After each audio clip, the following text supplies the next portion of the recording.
ठाण्यात शिंदेंच्या शिवसेनेचे 7 नगरसेवक बिनविरोध निवडून आले. यानंतर शिवसेना ठाकरे गट आणि मनसेकडून शिंदे गटावर गंभीर आरोप केले जात आहेत.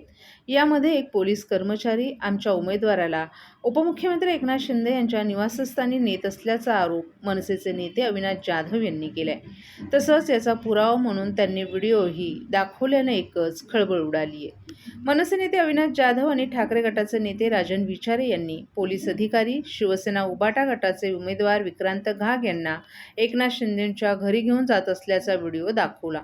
एकनाथ शिंदेंच्या घरी गेल्यानंतर आमच्या उमेदवारानं उमेदवारी अर्ज मागे घेतला असा आरोप अविनाश जाधव यांनी केला. तसंच पक्षासोबत जो गद्दारी करेल त्याचा पाहुणचार केला जाईल. ज्या उमेदवारांनी अर्ज मागे घेतला त्यांचा देखील चांगलाच समाचार घेणार असल्याचा इशारा अविनाश जाधव यांनी दिलाय. तसंच उमेदवार बिनविरोध हा एक प्रकारे मतदारांचा विश्वासघात असल्याचा आरोपही राजन विचारे आणि अविनाश जाधव यांनी केलाय. ठाण्यात शिंदेंच्या 6 साथीदारांपैकी 3 जण वृषाली पाटील या निवडणूक अधिकाऱ्यांच्या अखत्यारीतील केंद्रात बिनविरोध करण्यात आले, तर सत्वशीला शिंदे या निवडणूक अधिकारीनेही हाच कित्ता गिरवल्याचा आरोप अविनाश जाधव यांनी 2 दिवसात केल्यानं हे दोन्ही निवडणूक अधिकारी बदलून नवीन अधिकारी नेमावेत, अन्यथा निवडणूक कार्यालयावर मनसे स्टाईल धडक देणार असल्याचा इशाराच त्यांनी दिलाय. तसंच पालिका निवडणुकीत शिवसेना मनसे पक्षाचं तिकीट घेऊन उमेदवारी मागे घेणाऱ्या गद्दारांना क्षमा नाही. पक्षाला कोणतीही पूर्वसूचना न घेता माघार घेणारे सध्या गायब आहेत. निवडणुका संपताच ज्यांनी गद्दारी केली आहे त्यांचा पाहुणचार आम्ही घेणारच असा इशारा राजन विचारे आणि अविनाश जाधव यांनी दिलाय. आदिवासी प्रवर्गातून त्या ठिकाणी दिनेश जाबर हा प्रभाग क्रमांक 5 मधून या ठिकाणी उभा होता आणि त्याची बायको म्हणजे त्यांनी दिलेलं सर्व कागदपत्र शेवटी आपण हे सबमिट कुठे करतो त्यांच्याकडे सीसीटीव्ही फुटेज चालू असतं. त्याचं ऍफिडेव्हिट दिलेलं असताना सुद्धा ते ऍफिडेव्हिट गायब केलं गेलं तिथूनच. आणि जेव्हा बोंबाबोंब केली त्यावेळेला मग त्या स्टाफने सांगितलं, अहो साहेब मॅडम तुमच्याकडे दिलं होतं, टेबलवर मी इथे ठेवलं होतं. मग तो स्टाफ सांगतो की मॅडम हे इथेच तुमच्या टेबलवर आहे. आणि म्हणजे जाणून बुजून ते बाद करण्याचं जे काही षडयंत्र या लोकांनी केलं, म्हणजे अर्धा अधिक काम या अधिकारी लोकांनी केलं, अर्धा अधिक काम पैशानी केलं आणि आज अर्धा अधिक काम पोलीस यंत्रणेच्या माध्यमातून केलेलं आहे.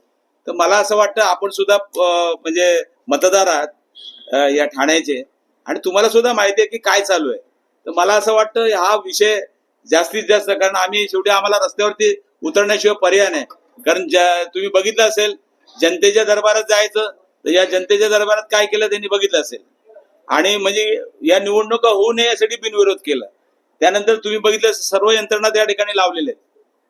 आज तुम्ही बघितलं असेल या महानगरपालिकेमध्ये ही लुटालूट चालू आहे आणि हे थांबवण्यासाठी नवीन चांगले लोकप्रतिनिधी येण्यासाठी या ठिकाणी आज आपण उमेदवार त्या ठिकाणी उभे केलेले आहेत. आणि जाणून बुजून तुम्ही बघितलं असेल जेवढे निवडून आलेले लोक कोण आहेत, जे निवडून आलेले आहेत, जे 6 बिनविरोध आलेले आहेत ते सर्व त्यांच्या साथीदार आहेत सर्व.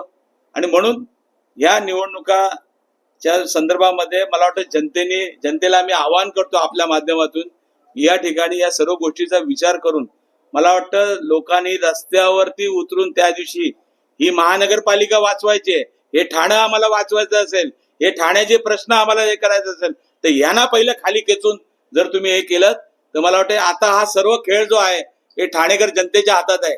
त्यामुळे जनतेला आम्ही आवाहन करतो की या निवडणुकीमध्ये तुम्ही रस्त्यावरती उतरून मतदान करा आणि या सर्व या दरोडेखोरांना या ठिकाणी घरी बसवा अशी नम्र विनंती आपल्या माध्यमातून करतो.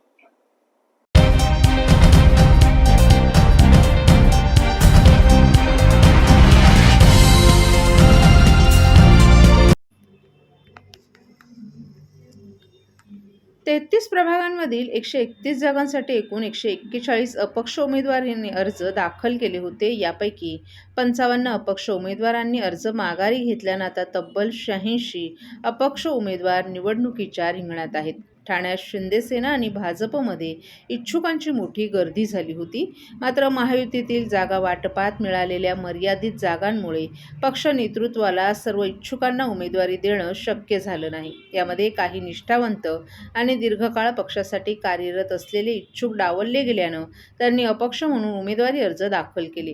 महायुती तसंच आघाडीतील नेत्यांनी बंडखोरांचे बंड शमवण्यासाठी प्रयत्न करत सुमारे 90% बंडखोरी आटोक्यात आणल्याचा दावा केलाय. मात्र दुसरीकडे अपक्ष उमेदवारांचं आव्हान कायम असून त्यामुळे पक्षप्रमुखांची डोकेदुखी वाढलीय.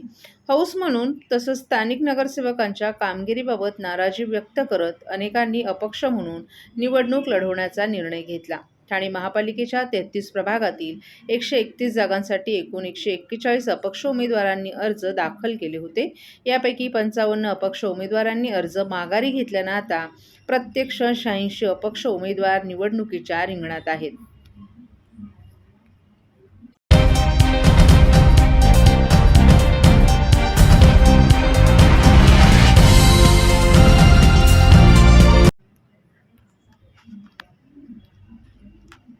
ठाणे महापालिकेच्या आगामी सार्वत्रिक निवडणुकीच्या पार्श्वभूमीवर प्रभाग क्रमांक 4 मधील महायुतीच्या जनसंपर्क कार्यालयाचं उद्घाटन काल मोठ्या उत्साहात पार पडलं. स्थानिक आमदार संजय केळकर, आमदार निरंजन डावखरे तसंच युवासेनेचे प्रमुख पूर्वेश सरनाईक यांच्या हस्ते या कार्यालयाचं उद्घाटन करण्यात आलं. यावेळी परिसरातील भाजपचे कार्यकर्ते, शिवसैनिक तसंच नागरिकही मोठ्या संख्येनं उपस्थित होते. प्रभाग क्रमांक 4 मध्ये भाजपचे 3 तर शिवसेनेचा 1 नगरसेवक असून या सर्वांना पुन्हा पक्षाकडून उमेदवारी देण्यात आली आहे. यावेळी उपस्थितांशी संवाद साधताना आमदार संजय केळकर यांनी महायुतीनं प्रभागात राबवलेल्या विकास कामांचा उल्लेख केला. नागरिकांचा महायुतीवर असलेला विश्वास लक्षात घेता आगामी निवडणुकीत प्रभाग क्रमांक 4 मधून महायुतीला मोठा मताधिक्यानं विजय मिळेल असा विश्वासही त्यांनी व्यक्त केलाय. उद्घाटन झालंय. 3 कमल 1 तीर कमान, जय श्रीराम जय श्रीराम. हा जो प्रभाग 4 आहे हा महायुतीचा बालेकिल्ला आहे आणि 100% या ठिकाणाहून सगळेच्या सगळे उमेदवार निवडून जातील. इथल्या मतदारांचा आशीर्वाद, त्यांचं सहकार्य आणि त्याच्यामुळे 100% यश यांना मिळेल याची मला खात्री आहे. आदरणीय ठाणे शहराचे आमदार आणि आमचे सर्वांचे नेते आदरणीय संजयजी केळकर साहेब यांच्या हस्ते आज प्रभाग क्रमांक 4च्या आमचे जे उमेदवार आहेत त्यांचं आज जनसंपर्क कार्यालयाचं उद्घाटन करण्यात आलेलं आहे.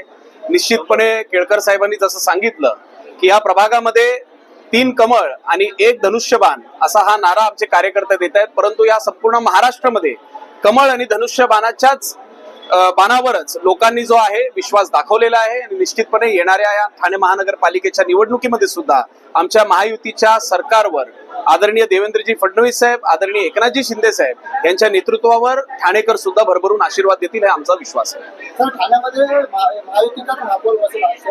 निश्चितपणे ठाणेमध्ये असेल किंवा मुंबईमध्ये असेल महायुतीचाच महापौर बसेल हे आदरणीय देवेंद्रजी फडणवीस साहेबांनी काल त्या ठिकाणी घोषित केलेलं आहे.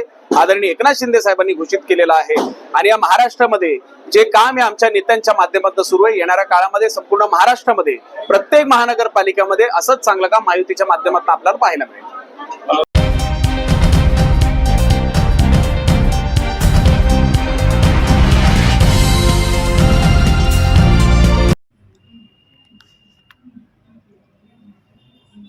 ठाणे महापालिका निवडणुकीत मतदानापूर्वीच शिंदे गटाचे उमेदवार बिनविरोध झाले असून मनसे, ठाकरे गट आघाडीच्या उमेदवारांनी अर्ज मागे घेतल्यानंतर संतापलेल्या ठाकरे गटाचे नेते राजन विचारे आणि मनसे नेते अविनाश जाधव यांनी पोलीस ठाण्यात धाव घेतली आहे. तसंच गुन्हा दाखल करण्यासाठीही निवेदन दिले. त्यामुळे संबंधित माघार घेणाऱ्या उमेदवारांविरोधात कायदेशीर कारवाईसाठी आता ठाकरे बंधूंचं पक्ष आक्रमक झाल्याचं दिसून येत आहे. ठाण्यात शिंदे गटाचे उमेदवार बिनविरोध निवडून आले. यातील मनसे आणि ठाकरे गटाच्या आघाडीच्या उमेदवारांनी अचानक अर्ज मागे घेतल्याने 3 प्रभागात शिंदे गटाचे उमेदवार बिनविरोध आले आहेत, तर उर्वरित 3 ठिकाणी अपक्ष आणि इतर आघाडीच्या उमेदवारांचे अर्ज बाद झाले. बिनविरोध निवडीनंतर ठाकरे गट आणि मनसे आक्रमक झालेत. ठाणे महापालिका निवडणुकीत उमेदवारी अर्ज मागे घेत शिंदेंच्या साथीदारांना बिनविरोध निवडून येण्यास सहाय्य करणाऱ्या शिवसेना उद्धव बाळासाहेब ठाकरे पक्षाच्या त्यांनी उमेदवारांसह संबंधित पोलिसांवर गुन्हे दाखल करावेत अशी मागणी शिवसेनेचे राजन विचारे आणि मनसे नेते अविनाश जाधव यांनी श्रीनगर पोलिसांकडे एका निवेदनाद्वारे केली आहे. यावर पोलिसांनी निवडणूक आयोगाकडून अहवाल आल्यानंतर कारवाई करण्याचं आश्वासित करण्यात आले. दरम्यान पोलीस आयुक्त आशुतोष डुमरे यांनीही या संदर्भात अवगत करून तातडीची कारवाई करण्याची विनंती केल्याचंही विचारे आणि जाधव यांनी सांगितलं. ठाणे महापालिका निवडणुकीदरम्यान शिवसेना उद्धव बाळासाहेब ठाकरे पक्षानं प्रभाग क्रमांक 5 ब दादाभाऊ रेपाळे, प्रभाग क्रमांक 18 ब च्या स्नेहा नांगरे आणि प्रभाग क्रमांक 18 ड चे उमेदवार विक्रांत घाग यांना पक्षातर्फे एबी फॉर्म देऊन अधिकृत उमेदवारी घोषित केली होती. मात्र तिघांनीही पक्षाला न कळवता परस्पर माघार घेत शिंदेंच्या साथीदारांना बिनविरोध निवडून येण्यास मदत केली. ही बाब राजन विचारे आणि अविनाश जाधव यांनी गांभीर्यानं घेतली आहे. या अनुषंगानं रविवारी श्रीनगर पोलीस ठाण्यात या तिघा उमेदवारांविरोधात सेना मनसेनं निवेदन सादर करून तिघांवरही गुन्हे दाखल करण्याची मागणी केली आहे.